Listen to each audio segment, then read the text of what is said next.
Oi, tudo bem? Eu me chamo Sofia e hoje eu vim falar um pouco sobre a medicina chinesa, a medicina tradicional chinesa e como ela se relaciona com a pseudociência, com esse tema que é muito grande, que abrange muitos outros subtemas e que representa uma vertente da ciência, né, que não consegue ser explicado por um método científico, que não consegue ser comprovado pelos padrões científicos.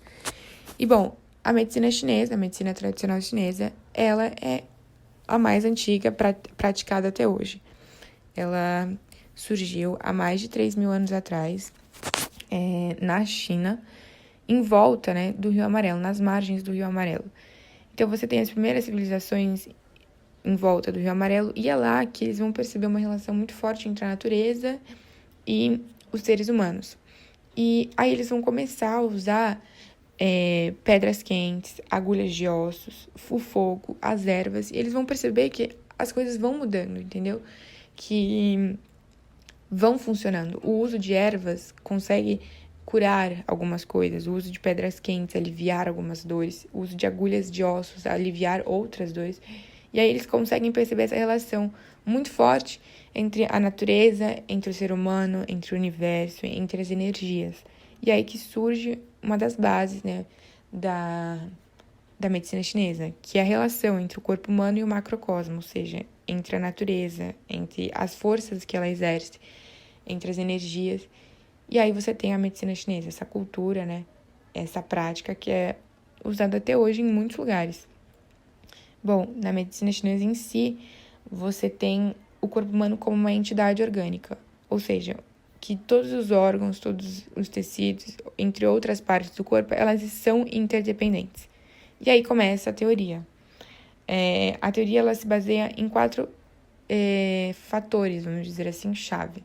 Você tem o Yin e o Yang, você tem a energia vital Qi, que é o QI, os 8 princípios, que eles vão se relacionar com sintomas, enfim, os 5 elementos, que vão se relacionar com os órgãos, com os tecidos, e aí você tem a medicina chinesa.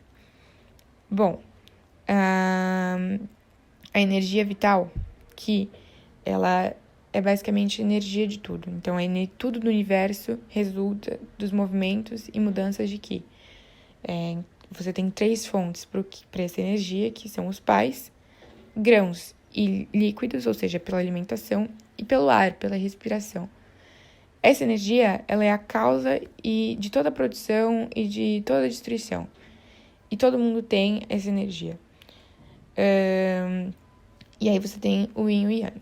O Yin e o Yang são opostos, o Yin e o Yang. O Yin é a lua, é a insuficiência. O Yang é o sol, são os excessos. E esses dois, o Yin e o Yang, eles se relacionam com as doenças, ou seja, desequilíbrios. Quando você está desequilibrado no sentido de Yin e o Yang, você tem doenças, você tem sintomas. E eles são opostos, que são interdependentes, então não importa.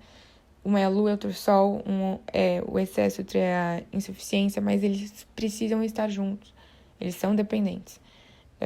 E normalmente quando você vai fazer um tratamento, né, de medicina chinesa, com essa prática, você normalmente tem que tonificar ou o Yin ou o Yang, ou dispersar os excessos de Yin ou Yang.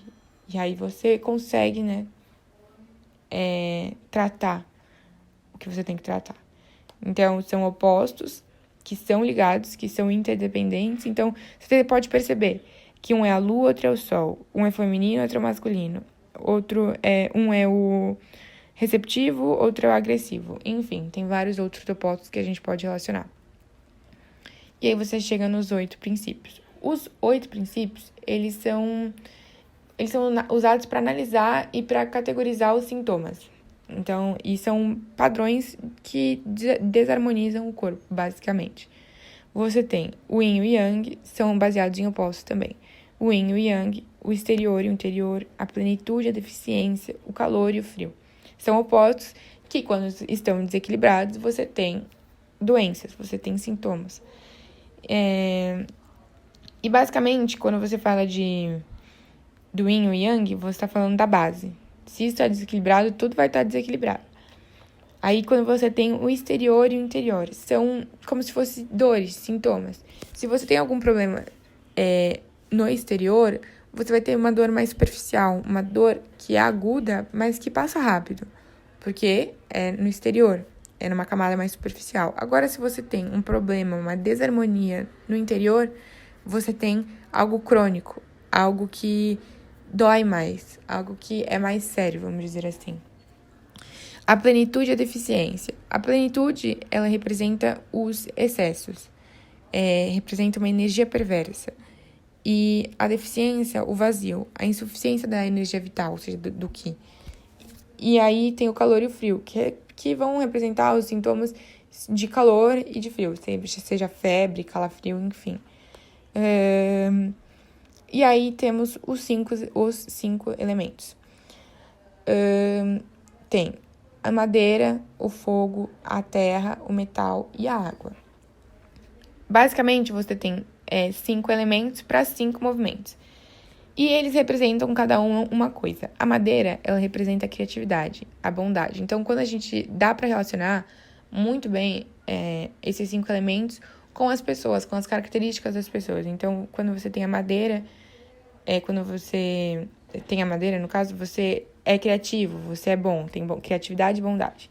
O fogo, ele é compassivo, ele é expressivo, ele representa muitas emoções, sentimental, assim, no sentido de expressar. A terra, ela é estável, ela é leal. O metal, ele procura muita independência, autonomia. A água é honesta, ela representa o imaginário, algo mais calmo.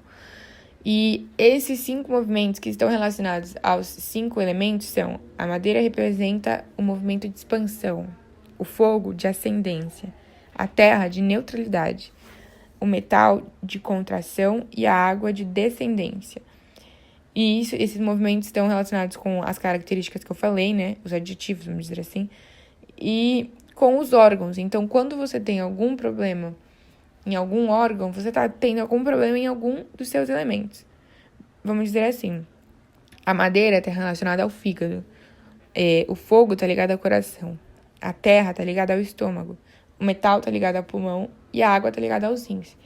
Tem outros órgãos que estão envolvidos nisso, mas esses são os principais. Então, você relaciona muito essa questão de sintoma com a causa, a partir dos 5 elementos.